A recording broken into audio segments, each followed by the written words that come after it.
வணக்கம் மூலகர வெங்கடேஸ்வர என்டர்பிரைஸ் சென்னை. இது வந்து பாத்தீங்கன்னா வாஷிங் மிஷின்ல நம்ம எல்லாமே நிறைய ஸ்கீம் கொடுத்துட்டே இருக்கோம். அந்த புது model launching 7.5 kg washing machine eco silence டேவ் fast washing machine feather touch with inbuilt hot வாட்டரோட 5 ஸ்டார் ரேட்டிங் 10 இயர்ஸ் மோட்டருக்கு வாரண்டி.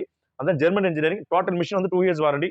ஃபார் எக்ஸாம்பிள் இந்த மாடல் ஆன்லைன் எங்க செக் பண்ணாலுமே 31,000 பில்லிங் ஆகும். ஆன்லைன்ல ரேட் வந்து பாத்தீங்கன்னா 22,990 ரூபா. சேம் நம்ம வந்து பாத்தீங்கன்னா ஜஸ்ட் 26,500 ரூபாய்க்கு கொடுத்து அது கூட இந்த 3,500 ஒருத்தர பாஷ் 500 மிக்ஸி ஒன்று அது 100% பியூர்லி காப்பர். நான் கொடுக்குற கிஃப்ட்டுக்குமே வந்து பாத்தீங்கன்னா 2 இயர்ஸ் வாரண்டி, மோட்டருக்கு 5 இயர்ஸ் வாரண்டி இருக்கு.